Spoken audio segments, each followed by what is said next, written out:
I missed one message on an answering machine in 1982, and it cost me the woman I loved and the first 38 years of my son's life.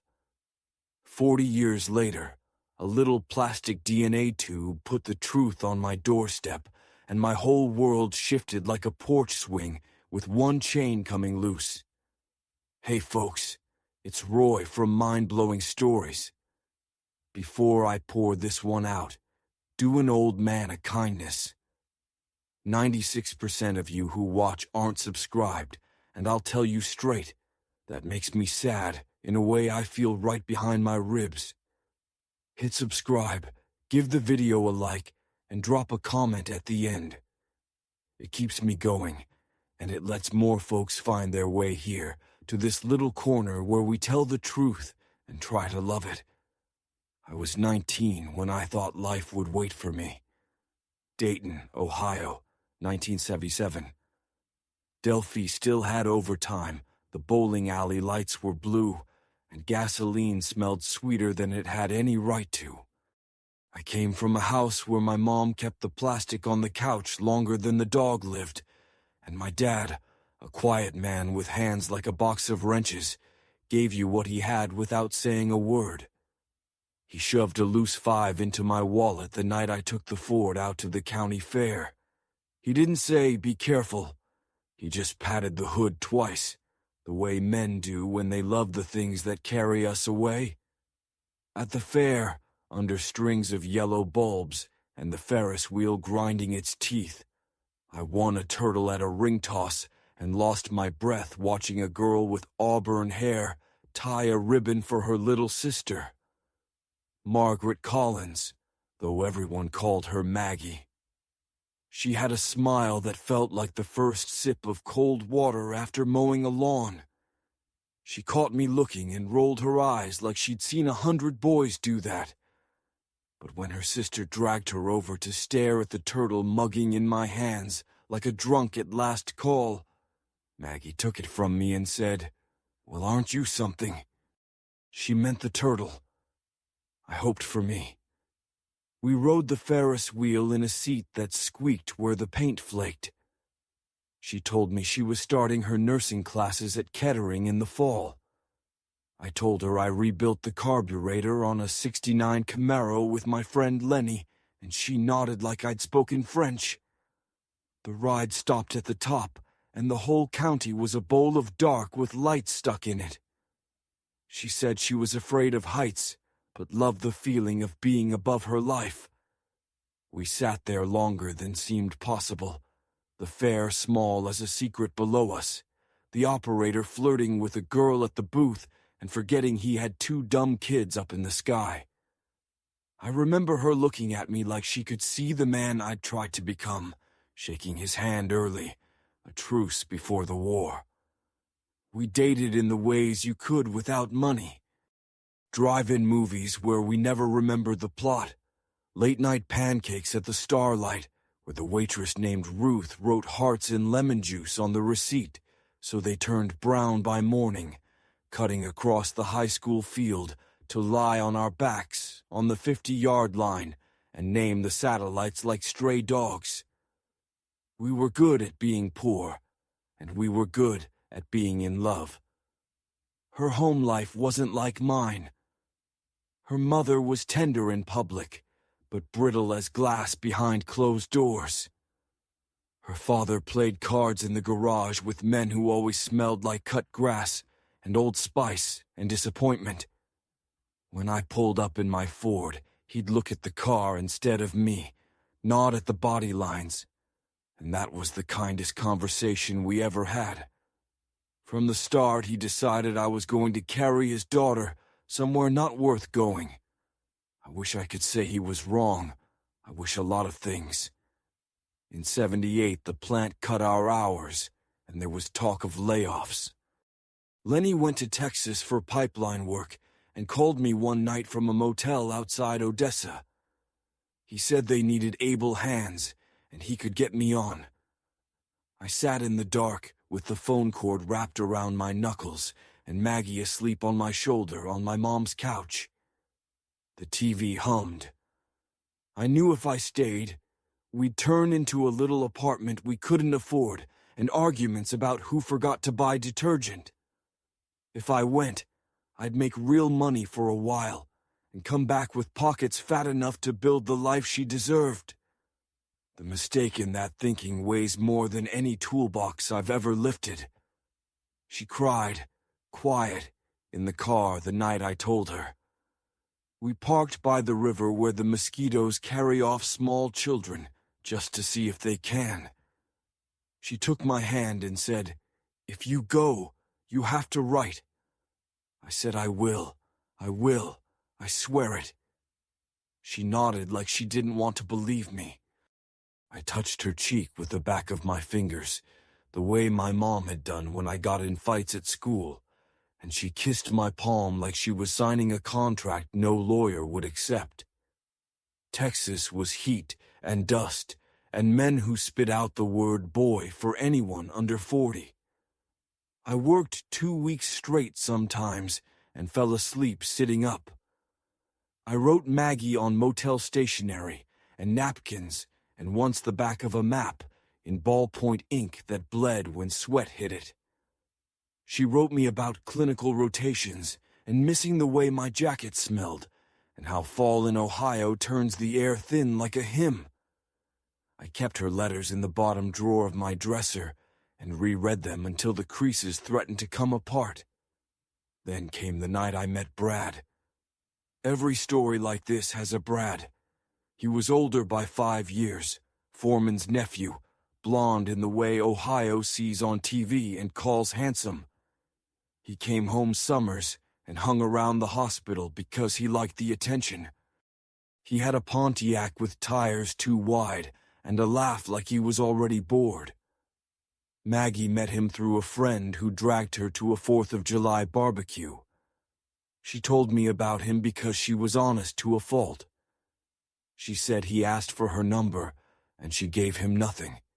But he found out where she worked, and brought her flowers, and told jokes that were only funny to him. I told her to be kinder than I could be, but to keep a mile of distance. She wrote back that she wasn't interested. She underlined it twice. I carried that letter in my pocket until it turned soft as fabric. By late summer, I'd saved enough to come home for 2 weeks. I called from a payphone outside a diner in Oklahoma to tell her which bus I'd be on when I hit Dayton. The line cut with a click, and I banged the receiver like it was a stubborn engine. I called again and got their new answering machine. Her voice played. She sounded tired. I said, "It's me. I'll be at the station Saturday night." I never heard what came from her end because that machine ate tapes like a hungry dog when it got a little full. Saturday came and the bus station smelled like coffee from 1955 and diesel and apologies in a dozen languages. I bought a paper and shook my leg and watched the door swing open for men in thin ties and women holding babies, and one old farmer in overalls carrying a radio like a briefcase. The clock ticked so loud I wanted to punch it. I watched the door until I had to accept that love doesn't arrive just because you do. I put the paper in the trash and told myself she must have been stuck at the hospital. I walked home with the kind of determination that looks brave, but is just a man too ashamed to call. Maggie had gone to the station. She'd been there early. She had waited and waited and waited some more, the way a good heart waits. She finally wrote me a letter that night. She put a bus ticket stub in it, proof to herself. She told me she'd met me halfway across the world and halfway back and needed me to meet her just a little way this time. She slipped the envelope into her purse. On the way to the mailbox, she saw Brad's Pontiac roll by slow. He waved. She ducked her head and went home. She put the letter in a different envelope with my parents' address because she knew I came and went. Then she sealed it, kissed the back like a fool's blessing, and the next morning handed it to the clerk at the post office. I did not see that letter for 40 years. My mom called me in Texas that week and said, "No messages." I heard a weird tone under her voice and asked if everything was all right. She said, "Course, everything is fine. You just come home soon." She never lied to me. She just couldn't carry the weight of everything being broken on her back. While all that was happening, my kid brother Tommy was making a mixtape from the radio at home and recorded over a section of the answering machine tape because the little tabs that prevent that had snapped off, and he didn't know a damn thing about it. That's where Maggie's message lived. I know that now. I didn't know it then. I thought she'd changed her mind. When I did get home 2 weeks later, she was impossible to find. She'd taken on extra shifts and moved into a tiny place with a roommate closer to the hospital.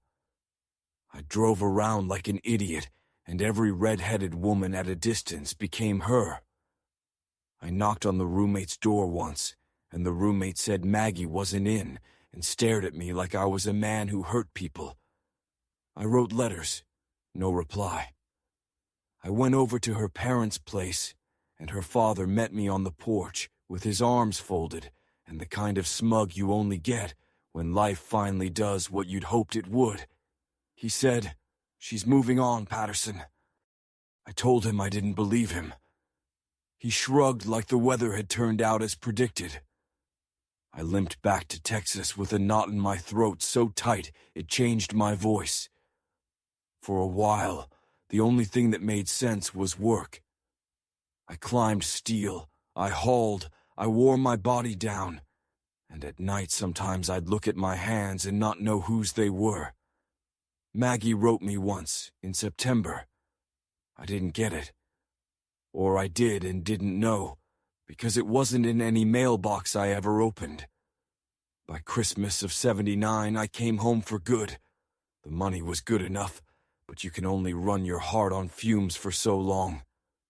Back in Dayton, I got on with the Postal Service after a neighbor told me they were hiring. The test scared me less than the quiet in my house.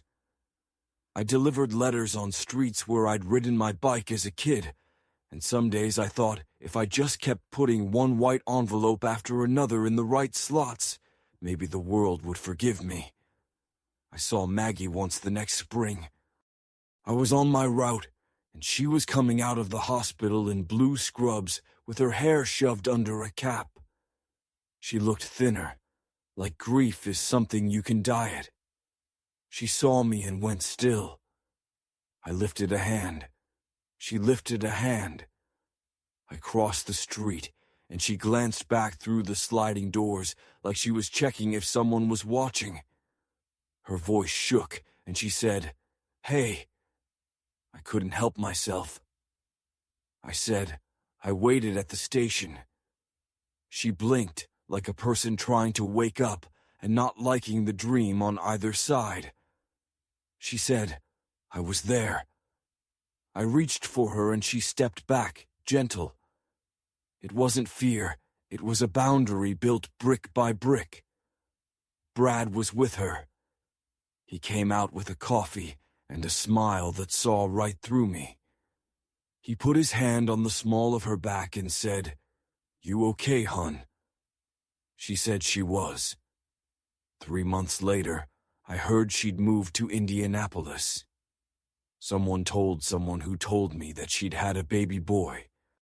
The father was listed as Brad because he'd put his name where mine should have gone. I know this now. Back then, all I had was rumor and a photograph a friend of a friend showed me at a barbecue of a baby with a shock of dark hair and a face like every baby in the world. You either fill emptiness with hate or with work, and hate was a fuel I couldn't stand the smell of. I delivered letters in the snow, in the rain that makes everything look dipped in oil, through heat that ripened the whole town like a peach. I learned the names of the dogs on my route and the little kids who loved to wave because, to them, the mailman was a celebrity who brought news and birthday cards, and once, for a woman on Harshman, a divorce decree she met at the curb in a robe and slippers. I learned how to carry the private lives of strangers in a canvas bag and not let it break my back. I met Diane at the VFW fish fry. She was a librarian who loved mystery novels and hard candy that smelled like roses. She had a laugh that made you imagine Christmas lights even in July. I liked her immediately because she didn't require me to be anything except what I was in that moment, a tired man with good intentions. I told her about Maggie the second night we sat on my porch, drinking weak coffee and watching the neighbor's cat stalk a lightning bug. She listened the way librarians do, with more quiet than you think you need. She pat my knee and said, "You did the best you could with what you had then." I wanted to believe her. I married her 2 years later in a small church where the piano sounded like it had a cold. We never had children. Wanting and having aren't twins. We were happy, not the kind that keeps you awake at night, but the good loaf of bread kind, solid and warm, and there for you when you need a slice. Sometimes, late, when the house was one big soft breath, I think of Maggie and the baby that might have been mine, and I'd walk to the kitchen and stand with my palms on the counter like I was feeling for an answer under the formica. I never told Diane how often that happened. She knew anyway. Life went on in the way it goes on. I retired from the USPS after 35 years with a plaque that felt like a tombstone for a smaller version of me. Diane got sick. It came quiet, and then all at once, like a thunderstorm that had been thinking about itself for months.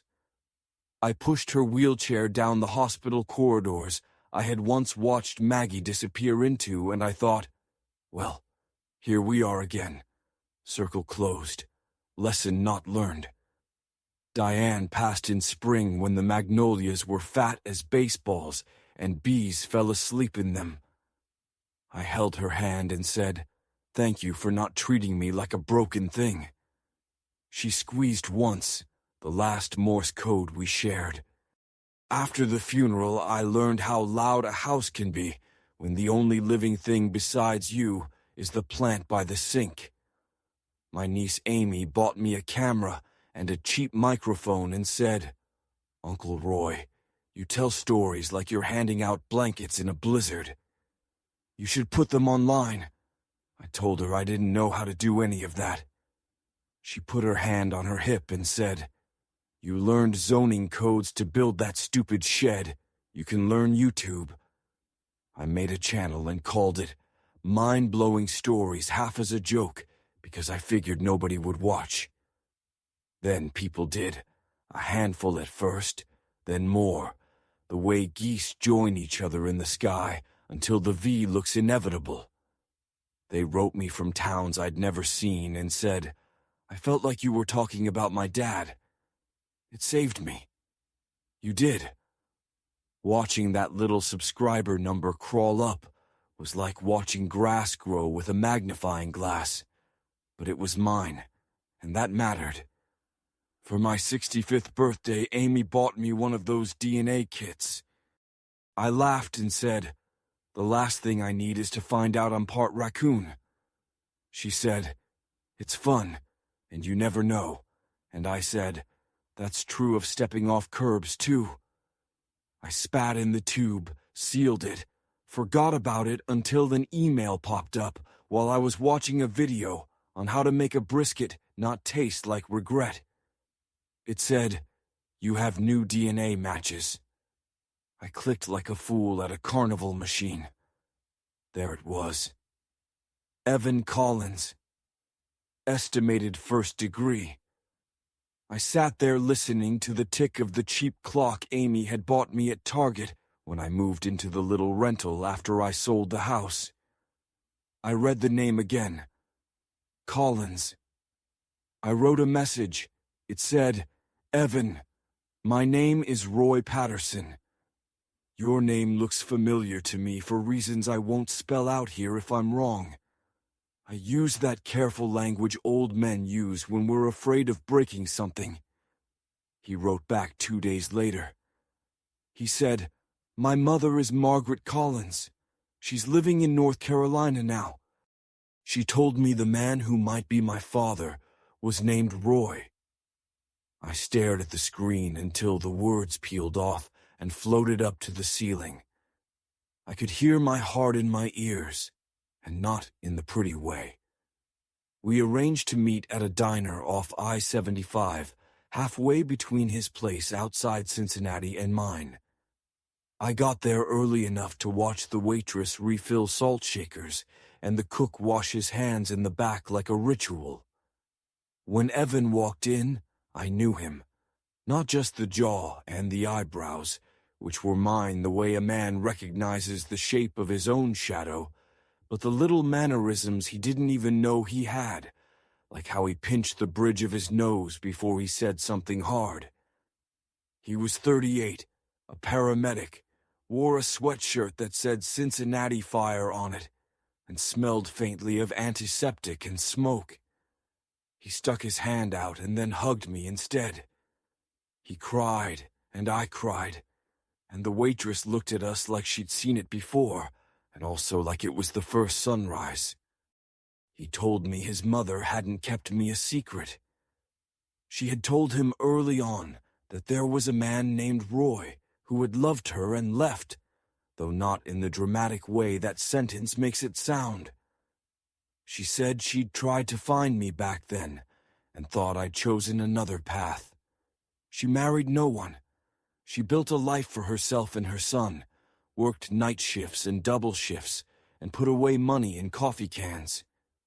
Brad drifted back to wherever men like that go when the fun gets thin.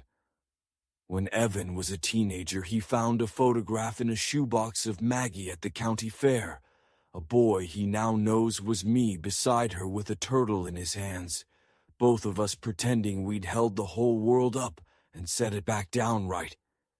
He kept that photo in his wallet for 6 years. He slid it across the table to me, the corners going white where it had been handled. I touched our faces and felt the climate inside my body change. There's more. He told me his mother had known where I was for years, not my address, not the details. But she knew my name, and that I'd gone into the postal service because my mother had run into a friend in the Meyer produce section who had told a cousin who had told a nurse at the hospital who told her. Small towns are a whisper network. She had considered reaching out a dozen times. Then she heard through those same whispers that I'd married. She put a hand over her heart and said no, not because she was angry, but because she would not add pain to my life. She carried that alone. When Diane died, according to that same grapevine that grows out of foundational American soil, she told Evan maybe it was time. He said maybe you should call him.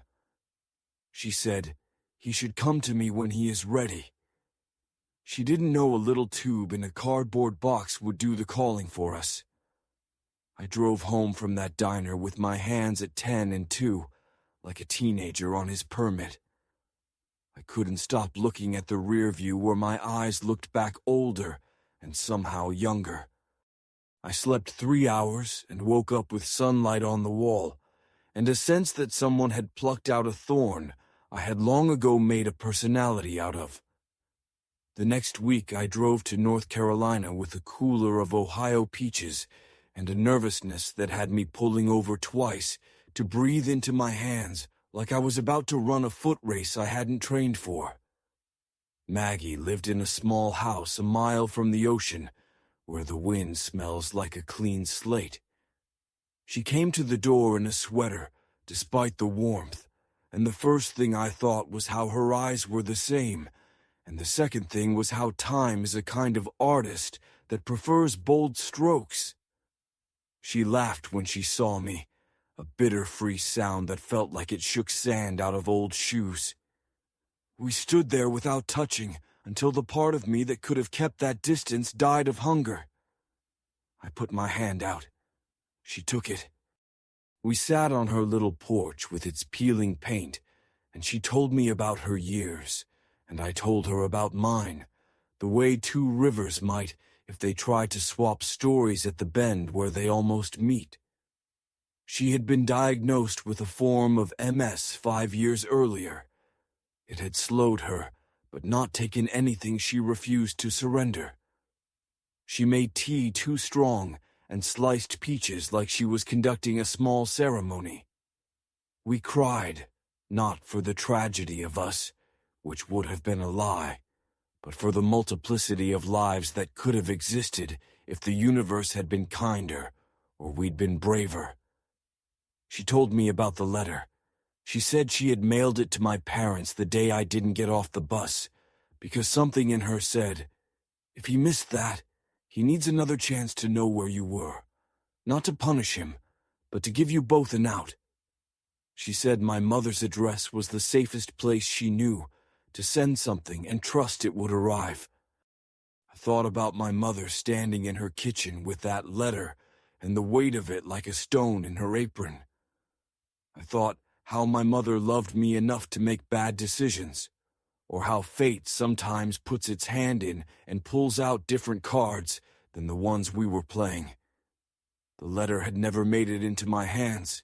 It did not know me until after my 67th birthday. I drove back to Ohio with something alive in my chest that didn't yet have a name. I promised I'd come back, and I meant it. That night, which felt endless in the best way, I unlocked the storage unit where my life had been reduced to boxes with black marker labels scribbled by a younger version of myself, who thought he was just putting things away. I found my mother's old sewing desk, the one with knobs shaped like daisies. The sliding top stuck halfway, and I cussed and then laughed, a sound that echoed off concrete and old regrets. I pulled until it gave, and something slipped behind the little cubby and dropped with a thud that felt like a heart landing. I stuck my hand back and fished around until my fingers hit an envelope gone yellow at the edges. The handwriting on it was a neat italic I recognized immediately. Margaret Collins, care of Roy's parents. I did not sit down. I read it standing, and then kneeling, and then with my forehead pressed to the wood, because a man can only take so much without needing to be closer to the earth. She had written that she waited at the station. She had written that she was late on her period and felt too proud and too scared at once.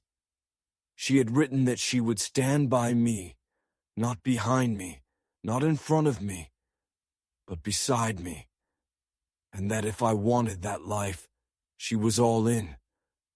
She had written that she would be at the diner the next day at noon, that she would order a grilled cheese and listen to me tell her whatever truth I could manage.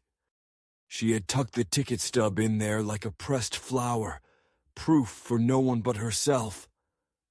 I turned the envelope over and saw that my mother had started to open it, and then sealed it again with Scotch tape, the old kind that yellows into amber. I sat on the cold floor of that storage unit and forgave my mother and a younger version of me in the same breath, and it felt like taking off boots at the end of a long day. When I called Maggie and told her about the letter, there was silence like the moment after a good song ends. Then she said, "Well, look at us," finally reading the mail. We both laughed and cried and agreed to meet again, not to shovel up the past and fling it around like manure, but to plant something small that might still grow. I didn't know what to expect with Evan, whether he'd have room in his life for me, whether I'd have any right to ask. He did what good sons do. He created the respect out of thin air and handed it to me like it had always been mine. He introduced me to his wife, Kayla, who runs a bakery that makes scones so good my knees got weak. He has a daughter named June, who calls me Gramps, like it's a title I earned walking uphill both ways. The first time she hugged my leg, I had to put a hand on the counter because my whole internal scaffolding shifted. Evan told me something else at our third breakfast together, because that's when men share the things that sit under the other things. He said, "I met you once when I didn't know it was you." 6 years earlier, he had responded to a call at the grocery store in my neighborhood. An older man had fainted in the cereal aisle. He had lifted that man's head, checked his pulse, talked him back to the surface like a diver coaxing another diver up. The older man was me.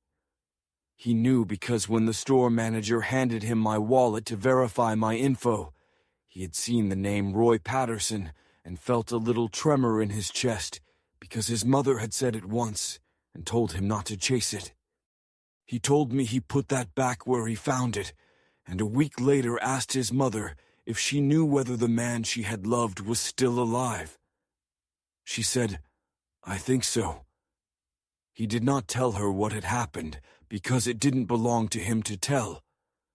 He just started watching the obituaries.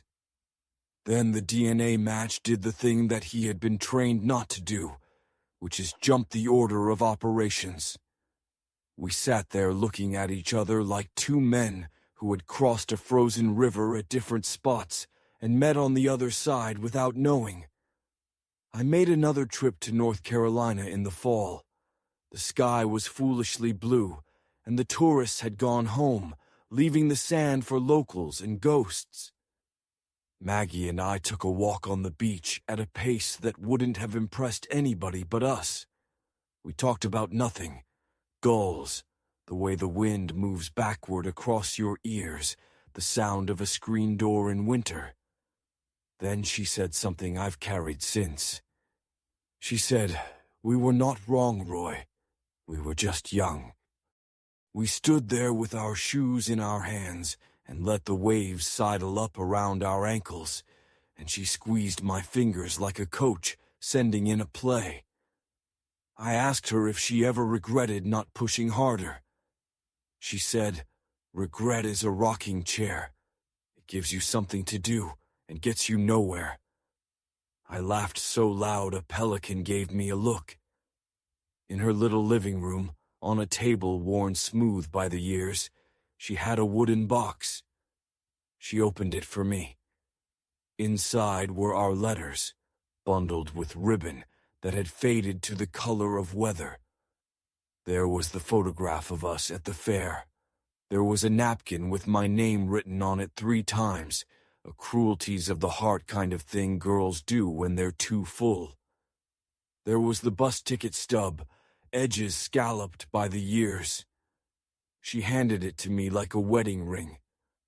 I held it and understood how thin the membrane is between the life you live and the one you lost. I told her I was sorry for not being braver then. She told me she was sorry for not breaking my door down, which made us both laugh because she's 5'2" on a good day. We forgave again. Forgiving is a thing that needs maintenance, like old porches. Before I left, she gave me an envelope. She said, "This is from Diane." I stared at it until the room tilted. Diane and Maggie had written to each other once, years ago, after Diane found my one hidden photograph of Maggie in a drawer I thought was mine alone. I hadn't known about their letters. Diane had written that she knew she was not my first story, and that no one who came before was a threat to what we had, and that if Maggie ever wanted to know whether I'd be all right, she could tell her I was loved and trying. Maggie had written back that she was grateful without knowing where to put it. Maggie had kept Diane's note. Diane had written a second letter for me, sealed, to be given to me if I ever found Maggie again. Inside was a sentence that felt like a benediction. It said, Make peace with the boy you were, so the man you are can go dancing. I taped that sentence to my bathroom mirror with blue painter's tape and talked to it every morning like an old friend. You might be wondering if Maggie and I got back together. We did not. Not in the way movies mean it. We are in each other's lives now. We talk on the phone and send pictures of birds at feeders and recipes our mothers used to make in black metal pans. I go down there twice a year and fix anything in her house that needs fixing, which sometimes is a hinge and sometimes is the courage to go to a doctor appointment alone. We are a second chance, not at romance, but at reverence. Sometimes that's more miraculous. There are nights when I still wake at 3 and feel the old panic, the boy inside banging a tin cup against iron bars, yelling that he ruined everything. But now I have a way to quiet him that doesn't involve pretending he doesn't exist. I tell him the mail got delayed. I tell him the tape got recorded over. I tell him we kept walking anyway, and look at what we found. If you're young and listening, do not leave the people you love to guess. Call twice. Write it down. Show up 15 minutes early with flowers from a gas station if that's all you can afford, because the flowers are a symbol and the timing is the truth. If you're old and listening, be generous with the crazy, lucky second chances the universe gives you disguised as small chores. Open the drawer, make the call, spit in the tube if you're brave. The thing you're afraid of is only afraid of you. The channel folks among you ask sometimes why I tell stories like this, why I don't stick to fishing mishaps, and the funny time I got stuck in the church vestibule because the door swelled. Because life is a thing to be held with 2 hands, not pinched between fingers like a ticket you plan to lose. Because we are all walking around with letters that never got delivered, and if I can help one person find the mailbox, I've done my job for the day. One last little twist before I let you go. Remember my kid brother Tommy with the mixtapes? He came by last month with a shoebox of his old cassettes. Said his wife finally made him clean out the garage. We sat at my kitchen table with an old tape deck Amy found on Facebook Marketplace, and we listened to the Hiss and the Bon Jovi and his terrible high school band murdering Free Fallin'. Then a voice came on, the old machine clicking in and out like a nervous tick. It was Maggie, a girl's voice wearing a woman's shoes. She said, "Roy, it's me. The line cut out before. I'm going to the station Saturday night at 6. Please, please be there. I'm scared. I love you." Then Tommy's radio show came back in like a drunk uncle barging through a screen door. I put my head down on the table and cried until Tommy put his rough hand on the back of my neck and said, "I'm sorry, man. I'm sorry." I said, "Me too." We sat like that, and I felt the years shift again, not away from me, but into a place where they could finally live.